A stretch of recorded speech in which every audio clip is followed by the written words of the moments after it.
నమస్తే, welcome to max TV health. మానవ శరీరంలో మనకి అన్ని అవయవాలు చాలా ఇంపార్టెంటే. కాకపోతే మనం ఎక్కువగా ఫేస్కి, హెయిర్కి కేర్ తీసుకుంటూ ఉంటాం. కానీ చాలామంది పంటి నొప్పితో కూడా బాధపడుతూ ఉన్నారు. మామూలుగా అయితే దంతాలకు సంబంధించి ఎటువంటి ప్రాబ్లమ్స్ వస్తాయో మనకి తెలిసి కూడా నెగ్లెక్ట్ చేస్తూ ఉంటాం.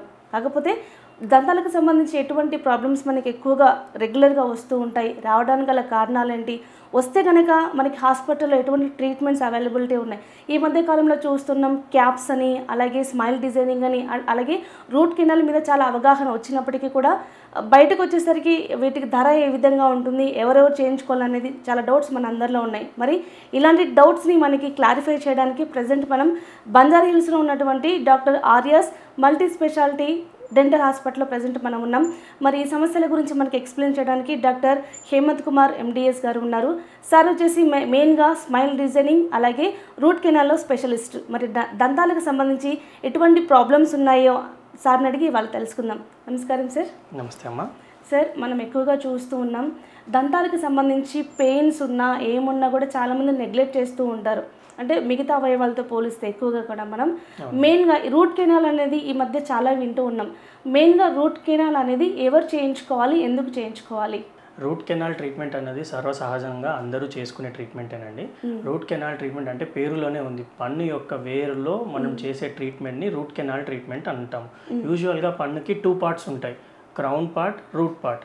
ఎప్పుడైతే మనం పుచ్చు కానీ లేకపోతే మనకు ఫ్రాక్చర్ అవ్వడం కానీ, టూత్ ఫ్రాక్చర్ అవ్వడం కానీ ఏమైనా జరిగినప్పుడు ఈ పన్నులో పొరలు ఉంటాయి అన్నమాట. పైన ఎనామిల్ పొర అంటారు, మధ్యలో డెంటిన్ పొర అంటారు, మధ్యలో సెంటర్లోకి వచ్చేసి పల్ప్ అంటారు. ఈ పల్ప్ పొరలో మనకి నరాలు కానీ బ్లడ్ వెజల్స్ కానీ అన్నీ ఇక్కడ సెంటర్లో ఉంటాయన్నమాట.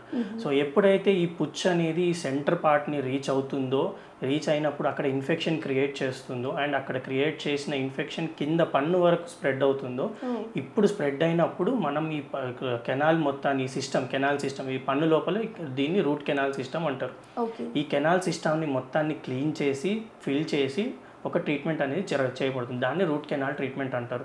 సో ఈ రూట్ కెనాల్ ట్రీట్మెంట్ చేయడానికి మనం ఫస్ట్ ఒక చిన్న హోల్ చేసుకోవడం అనేది జరుగుతుందండి సెంటర్ పన్ను రీచ్ అవ్వడానికి. ఈ హోల్ చేసుకున్నాక మన దగ్గర మెటీరియల్స్ ఉంటుంది. ఇప్పుడు చాలా లేటెస్ట్ టెక్నాలజీ వచ్చింది. ఇంతకుముందు అంతా చేత్తో చేసేవారు, ఫైల్స్ కానీ ఏదైనా చేత్తో చేయాల్సి వచ్చేది. బట్ ఇప్పుడు right now we have all latest technology, lasers అని చెప్పి, ఎండోమోటర్స్ అని చెప్పి, ఫైల్ సిస్టమ్స్ అని చెప్పి అంతా మనం ఎలక్ట్రిక్ మోటార్ తోటి మనం క్లీన్ చేయడం అనేది జరుగుతుంది. ఇంతకుముందు మనకి ఒక్కొక్క రూట్ కెనాల్ చేయడానికి చాలా విజిట్స్ అనేవి వెళ్ళాల్సి వచ్చేది. పెయిన్ తగ్గేంత వరకు తిప్పేవాళ్ళు, ఒక 4 విజిట్లు కానీ 5 విజిట్లు కానీ అలా చేసేవాళ్ళు. ఇప్పుడు రూట్ కెనాల్ ట్రీట్మెంట్ ఒక సింగిల్ విజిట్లోనే చేయడం జరుగుతుంది. That to because of the advancements in technology. Okay, so ఈ లోపల సిస్టమ్ని మనం క్లీన్ చేయాలన్నమాట. ఈ సిస్టమ్ని మనం ఎంత మంచిగా క్లీన్ చేసి సీల్ చేయగలిగితే the success of root canal depends over there. Okay, so మనం ఈ సిస్టమ్ని కెనాల్ సిస్టమ్ని మొత్తం వేరు కింద పార్ట్ వరకు వెళ్ళి క్లీన్ చేయాలి. ఈ పార్ట్ ఎక్కడుంది, ఈ డెప్త్ ఎక్కడుంది, మన పన్ను యొక్క డెప్త్ ఎక్కడుంది, ఎలా ఉంది అని చెక్ చేసుకోవడానికి ఇంతకుముందు ఎక్స్రేలు తీసేవాళ్ళు.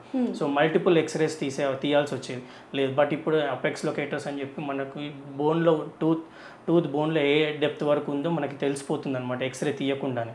సో మనము అపెక్స్ లొకేటర్ తోటి లెంత్ అనేది మెజర్మెంట్ చేసుకొని ఈ పార్ట్ మొత్తాన్ని క్లీన్ చేయడం ఓన్లీ మిషన్స్తోనే కాదు, దానికి సొల్యూషన్స్ కూడా ఉంటాయి. డిఫరెంట్ సొల్యూషన్స్ ఉంటాయి. ఈ బ్యాక్టీరియా కానీ నర్వస్ సిస్టమ్ కానీ మొత్తం అంతా డిజాల్వ్ అయిపోయి ఇన్ఫెక్షన్ అంతా క్లియర్ అయిపోవడానికి సొల్యూషన్స్ వాడతారు. దాని తర్వాత ఆ సొల్యూషన్ని యాక్టివేట్ చేస్తారు. ఇప్పుడు ఒక బాటిల్లో బాగా పేరుకపోయింది అనుకోండి, చెత్త పేరుకపోయింది అనుకోండి, దాని లోపల మనం బ్రష్ చేసి ఎలా క్లీన్ అయితే చేస్తామో అట్లాగే పన్ను లోపల కూడా ఇవి వెంట్రుక మందం ఉంటాయి. ఈ కెనాల్స్ అనేవి చాలా సన్నగా ఉంటాయి. సో మనం ఒక మైక్రోస్కోప్ కానీ లూప్స్ కానీ వాడి ట్రీట్మెంట్ చేసుకోవచ్చు. లూప్స్ అవి వాడడం వల్ల మనకి విజిబిలిటీ అనేది పెరుగుతుంది. మనం ఎంత నీట్గా చూడగలిగితే అంత నీట్గా కూడా మనం క్లీన్ చేస్తాం అనమాట. దిస్ ఇస్ సేయింగ్, మనకి ఎంత కనపడితే అంత క్లీన్ చేయడం అనేది జరుగుతుంది.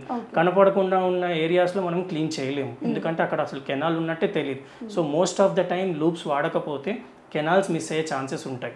So one of the major drawback of root canal system fail కావడానికి one of the major reason ఏంటి అంటే ఈ కెనాల్స్ అనేవి మిస్ అయిపోవడం. సో ఒక్కొక్క పన్నుకి ఇప్పుడు మనం ముందు నుంచి చూసుకుంటే ముందు పన్నుకి ఒక సింగిల్ కెనాల్ ఉంటుంది, ఆ నెక్స్ట్ పన్నుకి సింగిల్ కెనాలే ఉంటుంది. ఆ మధ్యలో ప్రీమోలార్స్ అంటారు, మన దంతాలకి మధ్యలో ప్రీమోలార్స్ అని చూపిస్తాం అనమాట. ఓకే. ఈ ప్రీమోలార్స్కి మాత్రం 2 కెనాల్స్ ఉంటాయి. ఓకే. దాని తర్వాత ఇవి మోలార్స్, దవడ పండ్లు అనమాట. సో ఈ దవడ పండ్లకి మాత్రం త్రీ రూట్స్ ఉంటాయి, 3 కెనాల్స్ ఉంటాయి. ఒక్కొక్కసారి ఎక్స్ట్రా కెనాల్ కూడా ఉంటుంది, that is called 4th canal. So యూజువల్గా ఈ 4th కెనాల్ మిస్ అవ్వడం వల్ల కూడా మనకు రూట్ కెనాల్ సిస్టమ్ అనేది ఫెయిల్ అవ్వడం అనేది జరుగుతుంది. సో మనకు ఎంత నీట్గా అన్ని కెనాల్స్ మనం ఐడెంటిఫై చేసి క్లీన్ చేయగలుగుతామో, క్లీన్ చేశాక ఫిల్లింగ్ కూడా అంతే ఇంపార్టెంట్. సో ఈ ఫిల్లింగ్ చేయడానికి కూడా డిఫరెంట్ టెక్నాలజీస్ కానీ డివైజెస్ కానీ ఇప్పుడు చాలా వరకు వచ్చాయి. సో మనం ఈ ఫిల్లింగ్ పార్ట్ ఇక్కడ వరకు క్లీనింగ్ పార్ట్ అయిపోయింది కదా. నెక్స్ట్ ఇక్కడ ఆబ్జర్వేషన్ అంటారు ఫిల్లింగ్ పార్ట్ని. ఈ ఫిల్లింగ్ పార్ట్ని మనం కింద టిప్ వరకు తీసుకొని వెళ్ళి దీన్ని క్లీన్ చేసేసి ఇక్కడ వరకు టిప్ వరకు ఫిల్ చేసి పైన వరకు మనం సీల్ చేసేస్తాం. ఈ సీల్ చేసిన పార్ట్ నుంచి మళ్ళీ ఏంటి అని అంటే మనకి సెకండరీ ఇన్ఫెక్షన్ రాకూడదు. ఇప్పుడు మనం పైన క్యాప్ పెట్టలేదు, ఫిల్లింగ్ ఏమైనా కాలేదు, బట్ అట్లీస్ట్ దీన్ని ప్రైమరీ సీల్ అంటారండి. ఈ ప్రైమరీ సీల్ వల్ల కూడా మనకి ప్రొటెక్షన్ అనేది జరుగుతుంది. సో ఈ ఆబ్జర్వేషన్ అయిపోయాక నెక్స్ట్ మనము ఫిల్లింగ్ ఇస్తాం. ఇప్పుడు ఎందుకు అని అంటే మనం పన్నుని చిన్న హోల్ చేసాం కదా, ఈ పన్నుకి మనం హోల్ చేసినప్పుడు అది కొంచెం వీక్ అవడం అనేది జరుగుతుంది. సో ఈ ఫిల్లింగ్లో చాలా వరకు అందరూ టెంపరీ ఫిల్లింగ్ పెట్టేసి క్యాప్ ఇవ్వడం అనేది జరుగుతుందండి. But you need to go with the permanent filling. Ask your doctors to do a permanent filling and then go for a crown. ఈ పర్మనెంట్ ఫిల్లింగ్ చేయకపోయినా కూడా ఆల్రెడీ ఉన్నది కొంచెమే పన్ను ఉన్నది. ఇక్కడ న్యాచురల్ పన్ను ఎంత ఉన్నది, ఇంతే ఉంది. ఈ సైడ్ గోడలు మాత్రమే ఉన్నాయి. సో దాని మీద మనం గట్టిగా ఏమన్నా కొరికినప్పుడు కానీ చాలామంది అంటూ ఉంటారు, సో నేను రూట్ కెనాల్ ట్రీట్మెంట్ చేయించుకున్నా, అంత పన్ను అంతా వేయించుకున్నా ఇరిగిపోయింది. సో మెయిన్ ఇక్కడే అండి స్ట్రెంథనింగ్ కూడా చేయాలి. రూట్ కెనాల్ ట్రీట్మెంట్ చేయడం ఒకటే కాదు, దాని స్ట్రెంథనింగ్ కూడా చేయాలి. మనం హోల్ చేసాము, క్యావిటీ తోటి సగం పన్ను పోయింది, అండ్ మిగతా అంతా కూడా ఏదైతే మనం పెడుతున్నామో సిమెంట్, దాన్ని కూడా మనం స్ట్రెంథనింగ్ చేసుకుంటే మనకి పన్ను అనేది విరగకుండా మనకి చాలా హెల్ప్ఫుల్ అవుతుంది. సో ఫైనల్గా ఈ సెకండరీ ఫిల్లింగ్ అంటే ఇప్పుడు ప్రైమరీ సీల్ ఇక్కడ వరకు వచ్చింది, ఈ ఫిల్లింగ్ చేయడం తోటి సెకండరీ సీల్ అయిపోతుంది. అంటే 2 సీల్స్ వస్తున్నాయి మనకి ఇన్ఫెక్షన్ ఇంకా చిగురు నుంచి మళ్ళీ లోపలికి ఇన్ఫెక్షన్ రాకుండా ఉండడానికి. ఓకే, సో ఈ సెకండరీ సీల్ కూడా అయిపోయాక ఫైనల్గా మనము క్రౌన్ ఇస్తామండి. సో బ్యాక్టీరియా మళ్ళీ రూట్ కెనాల్ సిస్టంలోకి ఎంటర్ అవ్వాలి అని అంటే క్రౌన్ నుంచి వెళ్ళాలి, ఫిల్లింగ్ నుంచి వెళ్ళాలి, మళ్ళీ ఇక్కడ ఇన్ఫెక్షన్ మనం ఫస్ట్ ఫిల్ చేసిన మెటీరియల్ నుంచి కూడా వెళ్ళాలి. సో 3 బ్యారియర్స్ ఉంటాయి అన్నమాట. సో ఈ 3 బ్యారియర్స్ని క్రాస్ అయ్యి వెళ్ళడం అనేది చాలా rare. If it is done properly, root canal treatment is the safest procedure, and there are cases where lifelong patients ki em problem ledu, root canal treatment toti survive avutunnaru. So ikkada నాకు చిన్న doubt ఇక్కడ, అంటే మీరు ఇందాక చెప్పారు ఇది చాలా important, మనకు ఫిల్లింగ్ అయ్యిందా లేదా అని చెప్పేసి. బట్ పేషెంట్కి కంప్లీట్గా ఫిల్లింగ్ అయ్యిందా లేదా అని తెలుసుకోవాలంటే ఎలా అండి? అదే ఇప్పుడు మనము ఎక్స్రే తీస్తాం. ఇప్పుడు మన ఈ పొజిషన్లో మనం ఆబ్జర్వేషన్ అయినాక ఎక్స్రే తీస్తాం. ఎక్స్రే తీస్తే ఎక్స్రేలో మనకి వైట్ లైన్ కనపడుతుంది. సో క్లీన్ చేసినప్పుడు మనకి ఏంటంటే బ్లాక్ లైన్గా కనపడుతుంది. సో ఈ పండ్ల మధ్యలో బ్లాక్గా ఉంది అని అంటే ఖాళీ అయిపోయినట్టు. సో మనకి ఇప్పుడు వైట్ లైన్ కనిపించింది అని అంటే ఆ వైట్ లైన్ టిప్ వరకు కనపడాలి. ఇక్కడ మీకు ఎట్లా ఫోటోలో ఎలా అయితే కనపడుతుందో సేమ్ మనకి ఎక్స్రేలో కూడా ఇలాగే కనపడుతుంది. సో ఇలా కనిపించినప్పుడు ఆ టిప్ వరకు క్లోజ్ అయింది అని అంటే మనకి రూట్ కెనాల్ ట్రీట్మెంట్ పర్ఫెక్ట్గా అయింది అని అర్థం. దాని తర్వాత క్యాప్స్ అనేది మస్ట్ అండ్ షుడ్ అంటారా, పెట్టుకోవాలంటారా? క్యాప్ అనేది అదే చెప్తున్నా కదండి, మనకి స్ట్రెంథనింగ్ పన్ను ఇప్పుడు మనకు రూట్ కెనాల్ ట్రీట్మెంట్ అంతా చేసాం, క్లీన్ చేసాం, ఫిల్ చేసాం, అంతా అయిపోయింది, బాగానే ఉంది. కానీ ఇది పన్ను స్ట్రెంథనింగ్ చేయలేదు అని అనుకోండి, పర్మనెంట్ ఫిల్లింగ్ పెట్టలేదు, క్యాప్ పెట్టలేదు అనుకోండి, there are high chances it will break of.